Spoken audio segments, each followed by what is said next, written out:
Сайн байцгаана уу сонсогчдоо. Таны санхүүгийн мэдлэгт подкастаа тавтамаар л өнөөдрийн подкастаар эдийн засгийн өсөлт хэд гарваа. Ер нь сүүлд 2 дугаар улиралд эдийн засгийн өсөлт зарлагдсантай холбоотой 2025 он гарснаас хойш эхний 7 сарын байдлаар гол макро тоонууд хэдвэхтэй гарч байна те. Энэ тоонуудад ер нь Монгол улсын эдийн засгийн нөхцөл байдал хаашаа чиглэж байна вэ гэдэг дээр илүү төлөвлөгөө ярья. Тэгэхээр сүүлд эдийн засгийн өсөлтний 2 дугаар улирлын тоо гарсан. За тэгээд 7 дугаар сарын харин бусад тоонууд нь бол гарсан. Энэ эдийн засгийн өсөлтийн тоон болохоор 2 сарын хугацаатай одоо хойно гардаг гэсэн үг тийм. Лагта буюу хожимдолтой явдаг үзүүлэлт. Тэгэхээр эдийн засгийн өсөлт 2 дугаар улирал 5.6%-тай. Бусад үзүүлэлт нь бол нэг 7 дугаар сарын байдлаар л гарсан байна гэсэн үг. За инфляц харин 7 дугаар сард 8.1%-тай гарсан байна. За цалингийн түвшин бол одоо хүмүүс аягүй сонирхдог. Тэгэхээр хэд байгаа вэ гэхээр нэг бараг л 3 сая орчим те дундаж цалин. Тэгэхээр бол бас өндөр хэмжээнд байна. Гэхдээ бидний хамгийн гол ойлгох ёстой зүйл нь юу юм гэхээр дундаж цалин чинь ерөөсөө одоо яг бодит нийт одоо иргэдийн цалин бол үзүүлээд байгаа биш. Өндөр цалинтай ч юм байж болно. За уулуурхаан салбар дан ялангуяа бусад салбараасаа бараг 2 дахин өндөр цалинтай байдаг аа. За тэгээд нөгөө талаасаа харин хөдөө аж ахуйн салбар бол нийт ажил эрхэлж байгаа хүмүүсийн маш өндөр хувиар одоо салбаруудаар нь ангилах юм бол хамгийн дээр нь бичигдчихэд. Харин энэ одоо салбарт ажиллаж байгаа хүмүүсийн цалин бол дундаж цалингаас ямагт маш доогуур хэмжээнд бол байдаг. За ингээд цаашлаад гадаад худалдааны статистикуудыг харах юм бол 7 дугаар сард экспорт 7.8 тэрбум $, импорт нэг 6.5, за худалдааны тэнцэл 1.3 тэрбум $, ашигтай гарсан байна. Банкны салбар дан ялангуяа мөнгөний нийлүүлэлт талтай яаж байгаа юм гэхээр мөнгөний нийлүүлэлт 7 дугаар сард нэг 43 их 80. За тэгээ зээл бас нэг 43 их 80-тай. Гэхдээ энэ бол зээлийн үлдэгдэлтэй. За тэгээ төлбөрийн тэнцэл 450 сая $-ын алдагталтай гарсан байна. За одоо бол яг гол тоонуудад уртаа тавьчих. Дараагийн одоо ярианда яагаад энэ үзүүлэлтүүд ийм гарваа? Нөхцөл байдлыг ямар үзүүлэлтүүд энд илүү төлхөө нөлөөлвөө гэдэг ярина. За валютын нөөц харьцангуй өндөр буюу 5.4 тэрбум $-тай байна. За ханш харин нэг 3600 орчим $-тай хэлбэлцэж байна. Эхний нэг 4-5 сард бол ханш маш өндөр одоо суларсан төгрөгийн ханш, нөгөө талаас ханш бол өссөн тий. За одоо харин нэг сүүлийн 2 сарын хугацаанд бол ханш харьцангуй тогтворж аваад ирж байна. За одоо нэг 3600 дээр хэлбэлцэж байна. За улсын төсвийн тэнцэл харин 1.3 их 80 төгрөгийн алдагталтай гарсан байна. За ингээд тэнцэл алдагталтай гарснаас үүдээж ер нь сүүлд дахиад 2025 оны төсвийн тодтголоо шинжилээд бол баталсан. За тэгээ мөн одоо энэ сарын бас онцлог мэдээлэл гэх юм бол төсвийн одоо эх жилийн төсөөллийг бол мөн зарласан. За энэ талаар ч гэсэндээ энэ подкастн дээр илүү төлхөө дурдаад явна. За тэгээд одоо түрүүнд дурдчихсан одоо Монгол улсын эдийн засгийн өсөлтийг ер нь тооцдог гол одоо үзүүлэлт болохоор дотоодын нийт бүтээгдэхүүн гэж авч үздэг тийм. Тэгэхээр дотоодын нийт бүтээгдэхүүн маань өөрөө одоо улирал болгоноор гардаг. Тэгэхээр одоогийн байдлаар бол 2025 оны хагас жил 2 дугаар улирлын байдлаар Монгол улсын эдийн засаг 5.6% өсөлттэй гарсан байна. За тэгэхээр ерөнхийдөө бол энгийнээр товч хэлэхэд эдийн засгийн өсөлтийг тооцохдоо 2 төрлийн аргаар тооцдог байгаа. Нэг нь болохоор үйлдвэрлэлийн аргаар гэж авч үздэг. Тэгэхээр тухайн үйлдвэрлэлийн аргаар гэдэгт маань өөрөө эдийн засгийн салбаруудын гүйцэтгэл болон тэдгээрийн одоо өсөлтөөр нь харьцуулж авч үздэг бол нөгөөх арга нь болохоор эзэн ашиглалтын аргаар. Тэгэхээр эзэн ашиглалтын аргаар гэдэгт болохоор илүү одоо дотоод Монгол улсын зах зээлийн эрэлт нийлүүлэлт болон одоо зах зээлийг илүү хэрэглээ талаас нь дүгнэдэг гэсэн үг. За тэгвэл үйлдвэрлэлийн аргаар эдийн засгийн өсөлт 5.6% гарахад хамгийн өндөр нөлөө үзүүлсэн салбар болохоор хөдөө аж ахуйн салбар байгаа. За өмнөх сүүлийн одоо 2023-2024 онуудад болохоор эдийн засгийн хөдөө аж ахуйн салбарын өсөлт болоод ирэнгүү дандаа хасах утгатай буюу хасах 30% хүртэл ер нь салбар бол унжижсэн. Тэгэхээр тухайн салбарын онцлог гэх юм бол яг мэдээж одоо малын гарц үйлдвэрлэл одоо сүүсүүн бүтээгдэхүүн гэгчлэн яг хүмүүсийн яг гол хэрэг одоо өдөр тутамдаа хэрэглэдэг хүнсний нийлүүлэлтийг хангадаг салбар гэсэн үг. Тэгэхээр тухайн салбар маань өөрөө одоо тухайн өвөлдөө хавардаа одоо малын хоригдол өндөр байгаад алдагдал хүлээгээд ирэх юм бол одоо бидний хэрэгжилж байгаа хүнсний нийлүүлэлтэнд нийлүүлэлт буурснараа цаашлаад одоо өдөр тутмынх нь үнэн өсөх зэрэгээр ер нь л амьдралд нөлөөлөд байгаа. Гэтэл 2025 оны хагас жилийн байдлаар тухайн салбарын өсөлт нь өөрөө 36% өсөлттэй гарсан байгаа. За харин нөгөө талдаа одоо манай эдийн засгийн сүүлийн жилүүдэд хамгийн өндөр нөлөөтэй байсан уул уурхайн салбар те Монгол улс бол яг уул уурхай дээр түшгэлдэг эдийн засгтай. Тэгэнгүүт тухайн уул уурхайн салбар болоод ирэнгүүт эдийн засгийн өсөлтөд төдийлөн ерөөсөө нөлөө үзүүлж чадаагүй. Бараг л ямар ч нөлөө байхгүй гэж хэлж болно. Тэгээд одоо яг тухайн салбарын өсөлтийг нь авч үзэх юм бол дөнгөж 1.1% гарсан байгаа. За өмнө жилүүдэд болоод ирэнгүүт 50-45 орчим хувийн бол өсөлттэй байсан салбар.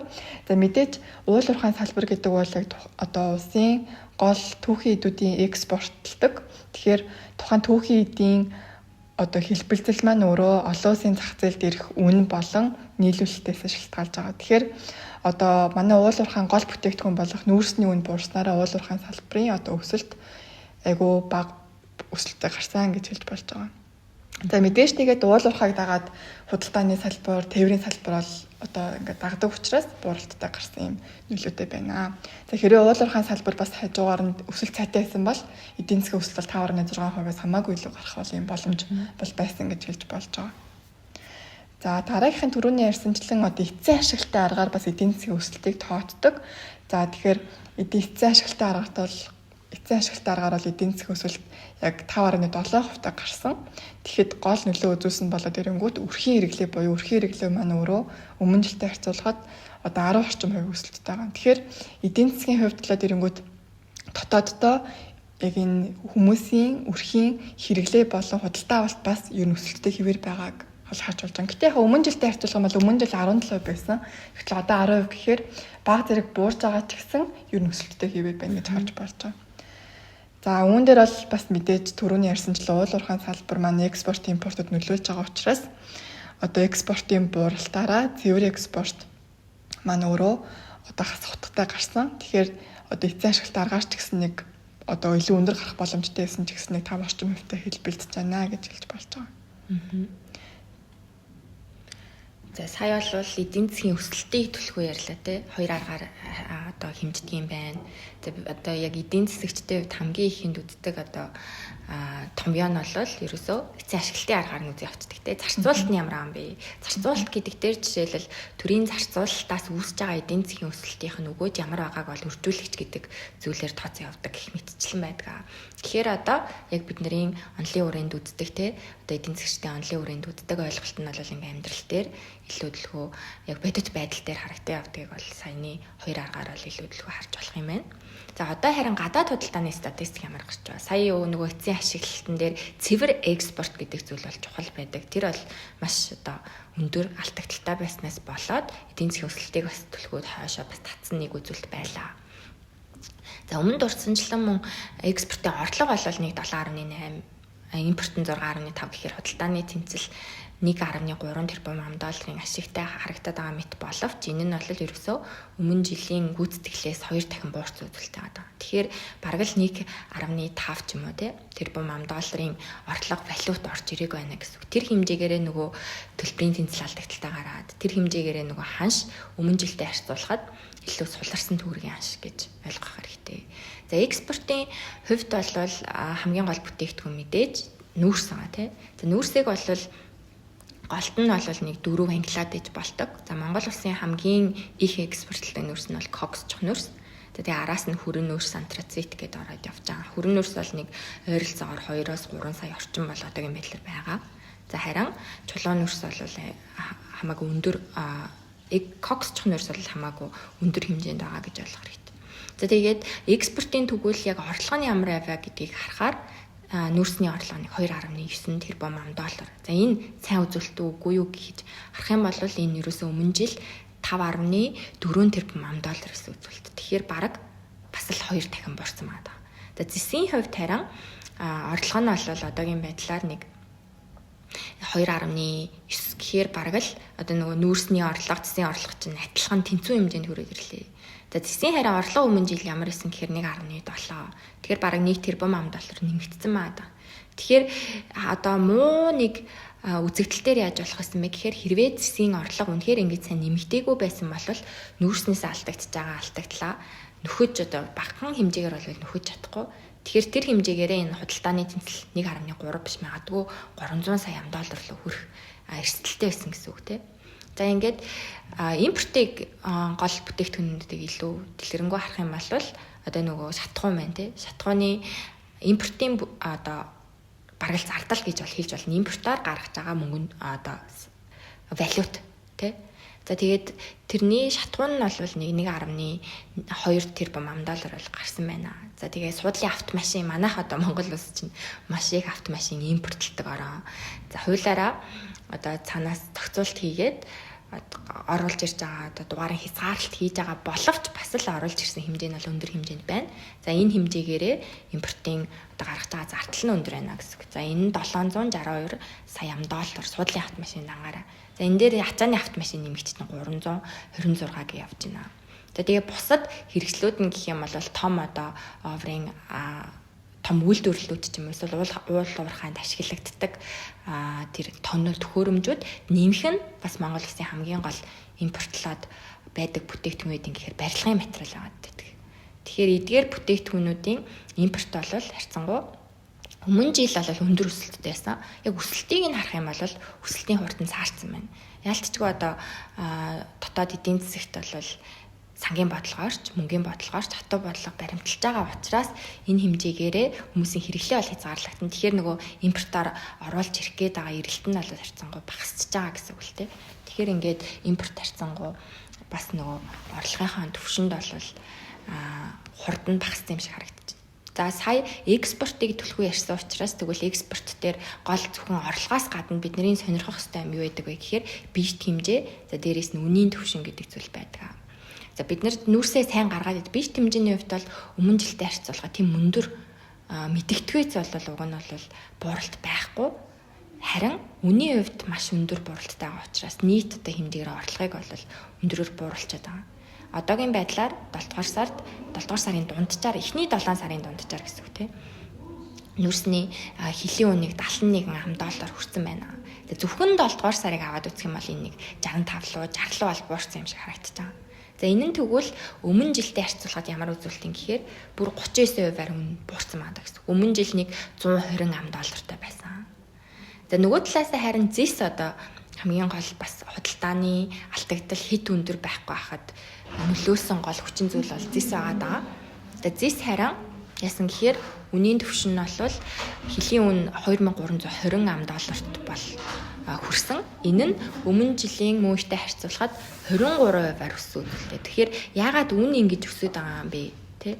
Энэ бол ерөөсөө оюутлахын далдуурхаа ашиглалтанд орсондоо холбоотой одоо тэр зэсийн концентрац нь одоо хөдөрт байгаа зэсийн концентрац нь нэмэгдсэнтэй холбоотой гэсэн үг.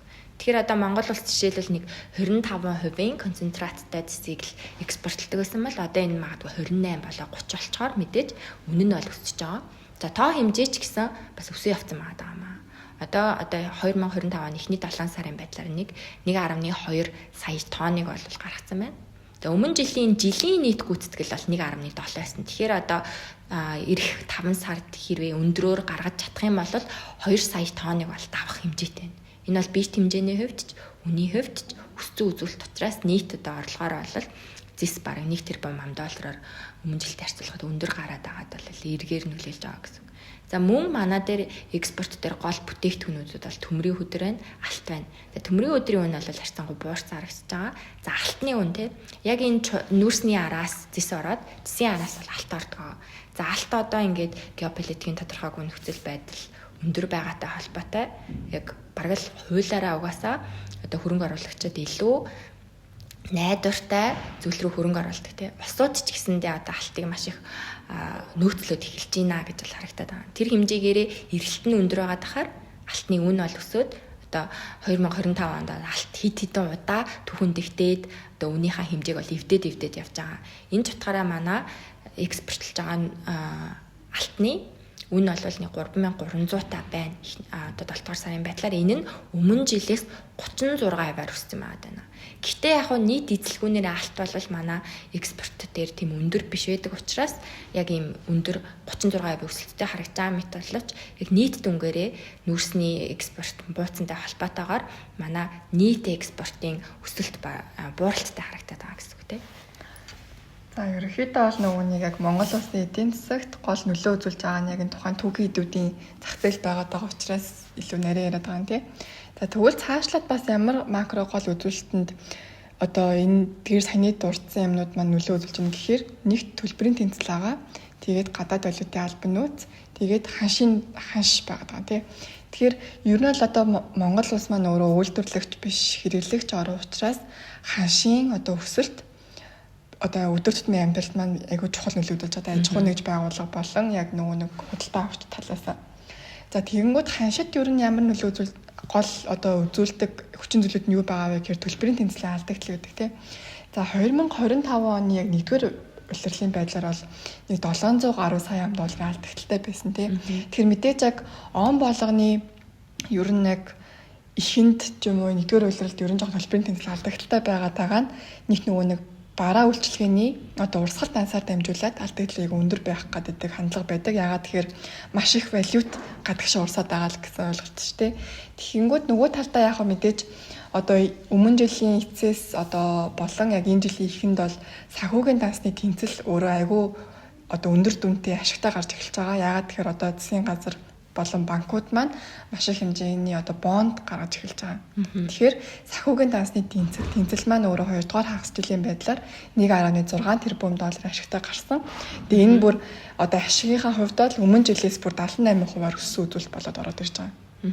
За тэгтээ нөгөө талдаа нөгөө нэг санхүүгийн данс ашигтай байгаа ч гэсэн урсгал дансны алдагдал 1.7 тэрбум доллартай хүрчээд байгаа учраас яг энэ хоёрынхоо зөрүүгээрээ төлбөрийн тэнцэл маань 458 долларын алдагдaltaй байна гэж хартай. За тэгэхээр төлбөрийн тэнцлийн одоо гол нөлөө бас мэдээж гадаад валютын албан нөөцөд очиж нөлөөлдөг. За тэгэнгүүт ерөнхийдөө 25 оны яг 2 дугаар хагас жилийн 6 дугаар сарын эцсээр бол 5.4 сая долларын одоо доллартай албан нөөц байсан бол одоо 8 дугаар сар 5.6 тэр одоо юу болоод өсчихсэн тэрбум доллар бол өсчихсэн.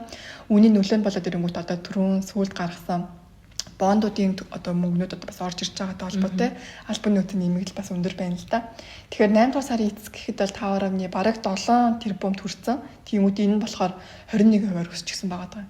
Тэгэхээр яг одоогийн байдлаар ханш маань бол 3593-тай тэнцэж байгаа долларын одоо төрхтэй харьцах ханш нь. Тэгэнгүүт одоо ханшийг яг гол тогтвортой байлгах гол одоо үзүүлэлт маань өөрөө одоо гадаад валютын албан нөөц байдаг. Тэгэхээр албан нөөц маань бас 8 дугаар сарын эхэнд нэлээд өндөр болж байгаа гэдэг чинь ханшийг ер нь бол цаашаа ханш бас тогтвортой байх хандлага ажиглагдаж байна гэсэн юм бол дүр зураг байгаа дэр та. Гэтэ ханшийн одоо сулрал нь бол одоо өмнө жилтэй харьцуулахад бүр 6.3%-аар суларчсан байгаа даа. Тэгэхээр яг өмнө жилүүдтэй харьцуулах юм бол ер нь өсөлтийн хувь нь бас ер нь жоохон өндөр байгаа гэж бас хэлж болтно гэж байгаа. Тийм сүүлд бас нөгөө хөгжлийн банк 7 дугаар сард бонд гаргасантай холбоотой одоо яг 8 дугаар сарын статистик төр 8 дугаар сарын статистик гэхээр ерөөсө 7 дугаар сарын гүйцэтгэлийг хэлж байгаа зүйл те. Тэгэхээр тэр нь өссөн юм шиг харагдаж байгаа. За тэгээд цаашлаад инфляцийн түвшин байгаа тий. Монгол улсын хувьд инфляцийн түвшин яг 7 дугаар сард 8.1%-тэй бол гарсан байгаа. За энэ бол тэрэнгүүт Монгол анхны одоо тавьсан зорилттой түвшнээс бага зэрэг өндөр. За тэгэнгүүт одоо мэдээж инфляцийн түвшин өндөр байгаад хахад ер нь Монгол анхны авж байгаа гол баримталж байгаа хэмжээ нь тэрэнгүүт ер нь бодлогын хүү бол одоо мөнгөний хатуу бодлого баримтлах нь илүү оновчтой байгаад байгаа гэсэн үг. Яагаад гэхээр хэдий одоо ингээд эдийн засгийн идэвхжил ингээд одоо өндөр байгаад байгаа учраас нөгөө талдаа эн чинь зээлийн өсөлтийг нэлээх нэмэгдүүлж байгаа. Зээлийн өсөлт өндөр байна гэдэг чинь өрхүүд маань цаашлаад нөгөө нэг өрийн тарамтад орох эрсдэл бас байгаад байгаа учраас одоо бодлогын хүүг 12%-ийн түвшинд бол хадгалж байгаа хэвээр байгаа гэж хэлж болж байгаа. За мэдээж инфляцийн өсөлтөд бол одоо импортын бараа бүтээгдэхүүн болоод ирэнгүүт одоо 2.1% нийцэлж байгаа гэсэн үг 8.1-ийнхаа. Тэгэхээр ер нь бол одоо үлдсэн одоо 4.9 нь одоо ирэнгүүт дотоодын бараа бүтээгдэхүүний үнийн өсөлтөд шалтгаалж байгаа гэж хэлж болж байгаа. За тэгээ мэдээж энэ жил бол захиргаан улс дулааны мөнгөс тодорхой хэмжээгээр өмнө жилээс ахуулаад нэмэгдсэний нөлөө одоо хүртэл явж байгаа. Тэгэхээр инфляцийн түвшин бол 8.1. Тэгээ оны эцэст ч гэсэн инфляц бас бага зэрэг өсөлттэй байх магадлал бас байгаа гэж харж байгаа. За тэгээд инфляцийн мэдээж гол нөлөө үзүүлдэг зүйл бол одоо өрхийн зарлага байгаа тий. Тэгэхээр бид нэр өрхийнхаа хувьд одоо инфляцийн түвшин бидний олж байгаа орлоготой тэнцүү хэмжээнд инфляц өсөж ах юм бол одоо бидний худалдаа авах чадварын одоо чадвар ер нь бол буурж байна гэдэг тийм эрсдлээс яваад байгаа. Тэгэхээр одоо яг өрхийн бодит орлого зардал ямар байгаа нь яг энэ санхүүгийн салбартаа зээлтэй дээрэс нь энэ их усөр өсөхүүгүй юу гэдэг дээр бол голчлон нөлөөлдгөө. Тэгэхээр өрхийн бодит орлого бол эхний 2 дугаар улиралттай. 2 дугаар улирлын байдлаар 8%-аар бол өссөн байна. За зардал нь 4.8%-аар өссөн байна. Ингээд орлого бол харьцангуй бас өсөж байгаа цалингийн өсөлттэй холбоотой. Гэтэ нөгөө талаасаа энэ орлого зардал хоёулаа өмнө жилийн хамт үетэй харьцуулахад бол бараг 2-3 дахин буурсан байгаа. Яагаад тэгэхээр өмнө жил орлого нэг 17% өсөлттэй байсан. Зардал харин нэг 14% өсөлттэй байсан бол ингээд ялцчгүй эдийн засаг жоохон одоо тэлэлт нь багасаад ирэнгүүт одоо нэг 8%-тай 4.8%-тай болчихж байгаа гэсэн. Тэгэхээр ерөөсөө бидний яриад байдаг энэ тоонууд чинь хоорондоо бол уялдаа холбоо аяга өндөртэй гэдгийг эндээс бол харж болж байна. За ингээд өрхийн орлого 1.9 сая ойролцоо байгаа болол зардал нь нэг бас 1.9 сая. Тэгэхээр ерөнхийдөө зардал хэмжээнд бол мөнгө тийм адилхан байна л гэж харах хэрэгтэй. За тэгээ бодит орлого зардал гэхээр одоо нэг өмнө ярьсанчлан инфляцийг бол хасаад тооцож байгаа. Тэгэхээр бодит худалдаа авах чадвар ямар байгаа юм бэ? Би өнөөдөр сая төгрөгөөр за энэ зүгээр энгийн жишээ ярих юм бол нэг 20 удаа гадар хоол иддэг байжээ. Тэгсэн чинь одоо эсвэл магадгүй 20 ширхэг ямар нэг юм авдаг гэж. Тэгсэн чинь одоо сая 500 болсон ч гэсэндээ уг нь бол логикоор бол 20 илүү их нэмэгдэх ёстой. Гэхдээ одоо харин яаж юм гэхээр одоо инфляци хасаад би тийм яг 20%-аар нэмэгдэх хэмжээний худалдаа авах чадвартай биш болчлоо л гэсэн утгатай санаа нь бол ерөөс хойд санаа нь бол юм байна. За ингээд өрхийн орлого зардал нь багасаад ирэхээр зах зээл дээр одоо нийлүүлэгч та мөнгөний нийлүүлэлт бол багаснаа. За эхний 7 дугаар сарын байдлаар бол нэг 43 их 80 төгрөг мөнгөний нийлүүлэлт байна. За тэгээ мөнгөний нийлүүлэлтийн өсөлт нь харин хэд тэ байгаа вэ гэхээр нэг 3.7% орчим байна. Өмнө онд бол энэ үзүүлэлт бол өндөр байсан. Одоо нэг 3.7% байна гэдэг чинь мөнгөний нийлүүлэлт өсөд байгаа мэт боловч хурд нь бол саарад байна. Тэгэхээр багасаар энэ хэмжээнд тэгэхээр 3.7% гэдэг маань өөрөө шууд энэ депозит буюу хадгаламжиндаа нөлөөлөл явцдаг. Тэгэхээр хадгаламжийн өсөлт мөнгөний нийлүүлэлт хоёр бараг л эерэг 100% корреляцд явж идэг үзүүлэлт. Тэгэхээр одоо ингээд мөнгөний нийлүүлэлт 3-аас 4% өсөлттэй бол хадгаламж ч гэсэн 5-аас дээш хувийн өсөлттэй байж чадахгүй. За хадгаламж хийхдэггүй банкуд яадаг вэ гэхээр зээл олголт нь хэмэгтээд ирнэ. Тэгээ зээл олголт дээр нэмэгдээд зөвхөн хадгаламжаас гадна ямар үзүүлэлтийг төлөхөө хардаг вэ гэхээр зээлийн чанаргууд хэрэгслийг харна тийм. За ингээд зээлийг танаад эхлэе. Аль сегментээс эхлээд ханах вэ гэхээр одоо илүү чанаргууд хэрэгсэл өндөртэй байгаа салбараас аж ахуй нэгжүүдээс иргэдээс шууд танаад багасгаад эхэлнэ. Тэгэхээр ингээд зээл нь хэмэгцээд байна. Нөгөө талаасаа одоо нөгөө төсвийн зардал бас хэмэгдэх гэдэг. Тэрийг бол дараагийн одоо ярианууд дээр илүү түлхүү ярина. Инхээр одоо нөгөө эдийн засагт яригадаад байдаг хумих бодлого хоёулаа зэрэг явагдчихаар эдийн засгийн өсөлт 2 дугаар улирал 5.6% өндөр харагдж байгаа мэт боловч яг ирэх одоо жилийн эцээр ийм өндөр гүйцэтгэлтэй байж чадахгүй гэдэг дээр бас асуудалтай болоод ирж байгаа тийм. За тэгэхээр одоо түрүүн бол яг мөнгө санхүү гэдэг илүү мөнгөний бодлого тал руугаа ярьлаа шүү дээ. Одоо тэгэнгүүт сангийн бодлого дээр бас баримталж байгаа гол юм нь л заавал бидний нөгөө нэг улсын төсвийн орлого болон зарлагын тоонуудыг бас нэлээд сайн харж авах хэрэгтэй байдаг. Тэгэхээр мэдээж улсын төсвийн орлого болон зарлагын одоо тоон хэрэг гарч байгаа төсвийн тэмцээн алдагдал ямар байгаа шалтгаалаад манай улс маань өөрөө олон улсад бас үнэлэгддэг тийм гол шалгуур үзүүлэлт болдог. За тэгвэл одоо 7 дугаар сард бол улсын төсвийн тэнцвэржүүлсэн нийт орлого маань өөрөө 15.6 их найдтай тэнцэж байгаа буюу 7.4%-аар буурсан байгаа л нөгөө талдаа нийт зарлага нь 16.9 их найд буюу одоо 11 орчим хувиар өссөн байгаа даа. Тэгэхээр орлого буураад байгаа мөртлөө одоо зарлага маань урсгал зарлагуудаар дамжуулаад өсөлттэй хийвэрэй л байгаа гэсэн үг. За тэгэхээр энэ урсгал зарлагт гол нөлөөлөд байгаа яг ямар үзүүлэлт байгаа вэ гэдгийг зарлагын гол бүрэлдэхүүнээр хараад үзэх юм бол хамгийн өндөр хувьтай нь татаас ба шилжүүлэг болон цалин хөлс болон нэмэгдэл урамшууллын зардал байгаа. За өмнө жил чинь ерөнхийдөө төрийн албан агчдын цалин бол нэмсэн 10-аас 20%-аар нэмсэн, тэтгэврийн хэмжээг нэмсэн гэх мэтчлэн маш олон төсвийн урсгал зардлын өсөлт бий болсон шүү дээ. Тиймүүд энэ жил ч гэсэн муу адил тухайн хэмжээ яг буурсан мөгөө үгүй. Одоо улс зөвхөн цалин хөлс төр гэхэд 3.7 их найд төгрөг байна те 7 дугаар сарын байдлаар. Гэтэл нөгөө талдаа татаас ба шилжүүлгийн дүн маань өөрөө бас өмнө жил 6.5 их найдтай тэнцэжсэн бол энэ жил 7.4 их найд буюу бас л өндөр одоо өсөлттэй хэвээрээ байгаа.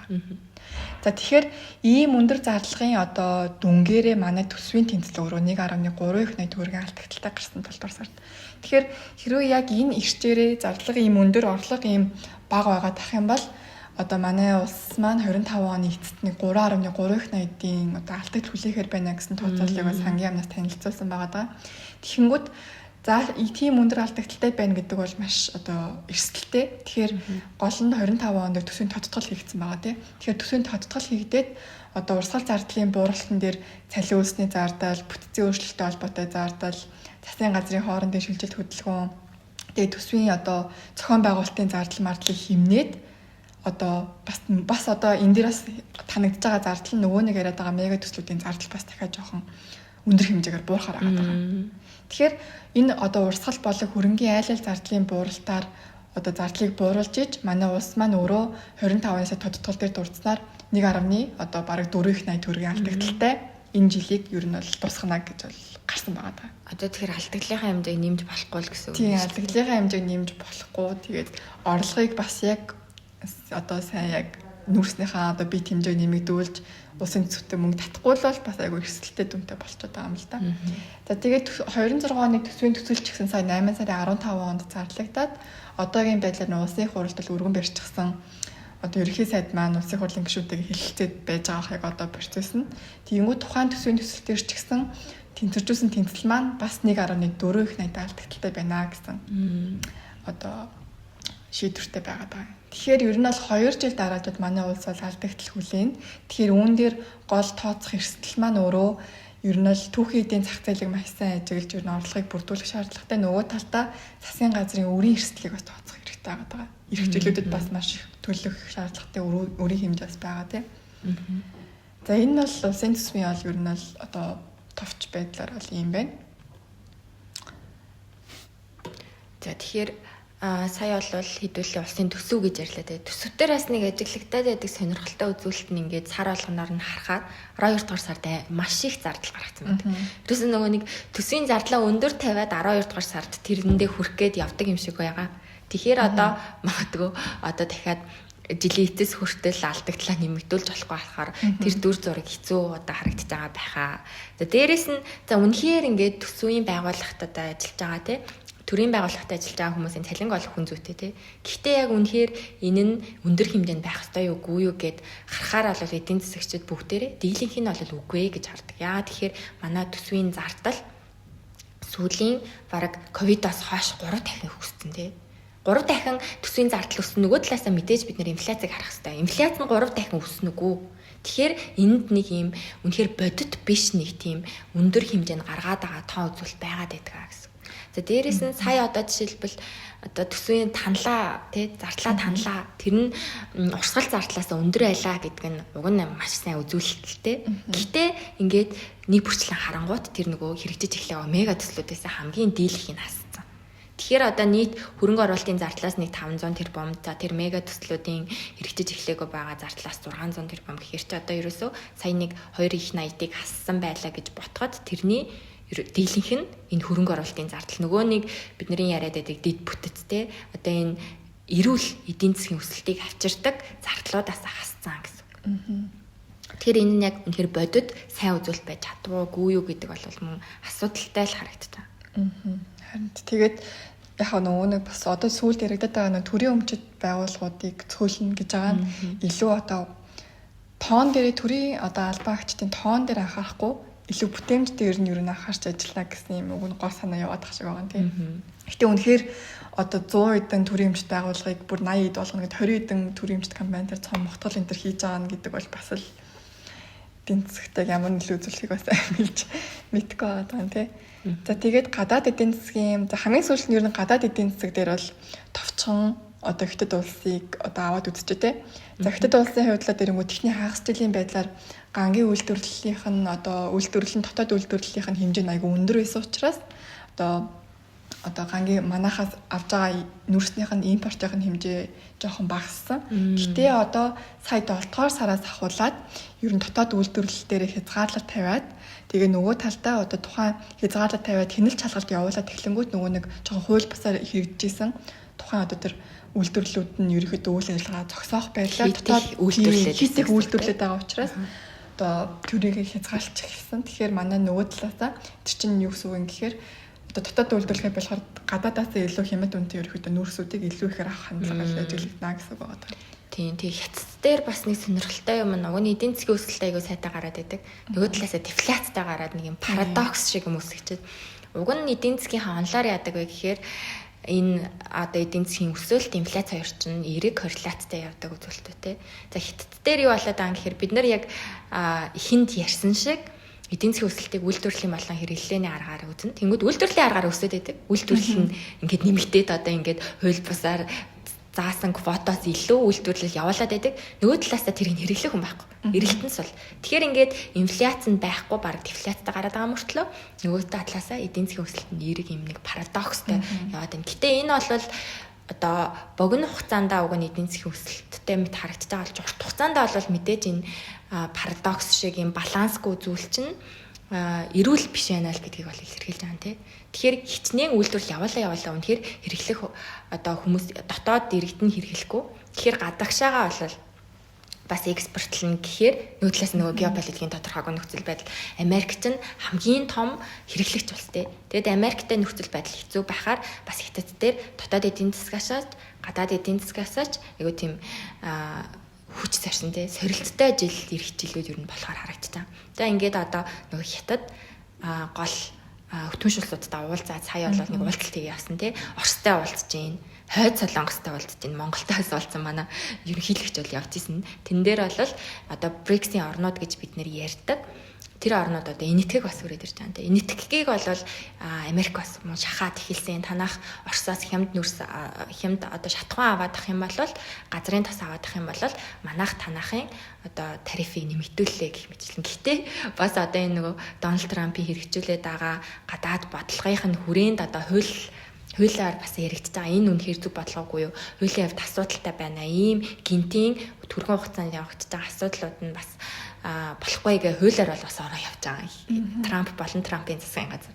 Тэгэхээр ингээл ерөөсөө 2025 6 оны яг төсөөлөд хэдэн хувьтай байна гэж хэлчихээ гэхээр нэг юм барьцгүй жилүүд ер нь болох хүлээлттэй харагдаж байна. За тэгээд одоо тэгэхээр энэ дээр үнслээд тэгвэл манай гол нүүрсний үн яах гээд байна те. Манай нүүрсний үн л ер нь буурах гад харагдах юм бол манай эдийн засаг хэцүү нөхцөл байдалд орчдөг. Одоо нэг сонирхолтой үг байдаг те. Хятад ханаад өрхөөр Монгол бас хатгаад тусчдаг. Тэгэхээр одоо ингээд хятадын эдийн засаг бол тогтворгүй, эрхжил яах нь тодорхойгүй те. Гэтэ яг хятадаас бол мэдээж өртчлээд арга хэмжээ аваа явж чинь түншлээ сайжруулж чинь үйлдвэрлэгч 10 учраас ялцчихгүй хэрэглэгчтэй бол хайгаа явж байгаа. Гэтэ хятад дээр бас нэг сонирхолтой ярьж байгаа юм. Нөгөө одоо яг эдийн засгийн өсөлт нь сая 2 дугаар хагасжил 5.3%-тай эдийн засгийн шинжээчд үзэж байгаас айгүй өндөр гарсан. Тиймүүд энэ нь болохоор ер нь тарифтай холбоотой яг энэ гол эдийн засгт нөлөөсөн зүйл нь экспортын өсөлт нэгээд байгаа байхгүй. Тэгэнгүүт тарифаас өмнө газ экспортын захиалгуудыг маш хэмжээгээр гүйцэтгсэнтэй холбоотой гэж үздэг. Тэгэнгүүт одоо ч ингээд тарифын ер нь бол жоохон одоо тохиролцоонд хүрээд ах тусам тарифын ер нь хувь хэмжээ буураад жоохон намжих төлөвтэй орчихсон. Тэгэнгүүт тухайн энэ өсөлтөө хадгалж чадах хэсэг нь айгүй одоо төрүүлээд маш их одоо зарцсан л гэсэн үг шүү дээ. Бараагаа төрүүлээ зарсан. Одоо тэгэхээр энэ өсөлтөө хадгалах хэсэг нь бол эргэлзээ. Ийм хэмжээнд ийм хурдтай өсөлтөө хадгалаад байх уу гэдэг нь эргэлзээ. Тэгэхээр төсөөллөөр бол нэг хэд тус энэ жилийн эцэст бол 4.8%-тай, эрхжил 4.2%-тай гэх мэтчлэн яг тэр потенциалтай тулгаж ажиллаад байгаа улс чинь энэ одоо потенциалын хэмжээний эрэлтийнхаа юугууд бол давчсан учраас эрэлтээ дагаад ер нь бол энэ эдийн засаг бол буурна гэсэн юм гол хэлэлт яваад байгаа юм тий.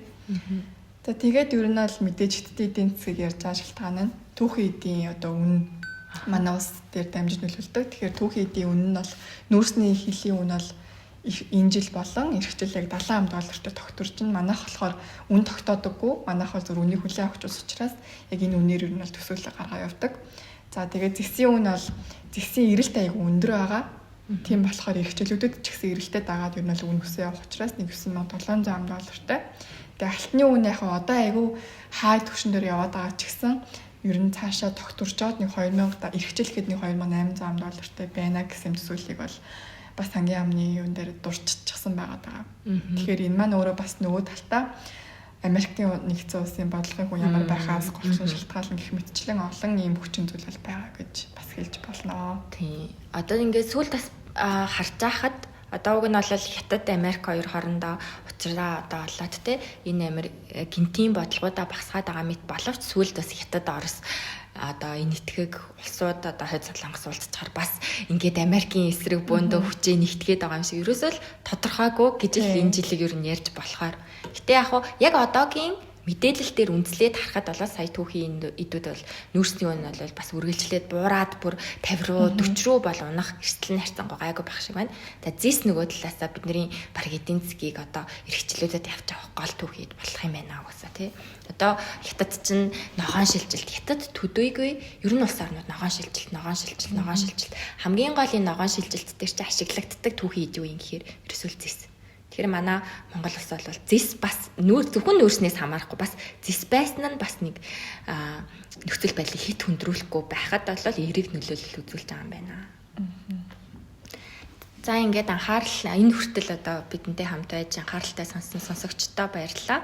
Сонирхолтой сэдв байлаа. Миний хувьд ч гэсэн ярих сонирхолтой байлаа. Судалгад сонирхолтой байлаа. Яг одоо 2025 он бол ерөөсөл гадаад зах зээл, гадаад одоо улсуудын удирдагч нар хоорондоо ямар одоо харилцаатай байна. Энэ нь Монгол улс шиг хөгжиж буй эдийн засгт улс оронд хэрхэн нөлөөлөх юм бэ гэдгийг бол судлах сонирхолтой байлаа. 2025 он тэр чигтээ бараг л угаасаа энэ сэдвэр бол дүүрэн жил байлаа. За эх жил бол бас энэ геополитик харьцангуй тогтворчоод ирэх байх. Тэр чинийгээрээ Монгол улсын эдийн засгийн өсөлт бас харьцангуй гайгүй гарах байхаа гэсэн бол хүлээлттэй байгаа. За ингээ анхаарал хандуулсан сонсогчдоо баярлалаа. Дараагийн бас нэгэн сонирхолтой сэдвээр дахин уулзтлаа. Түр баяртай.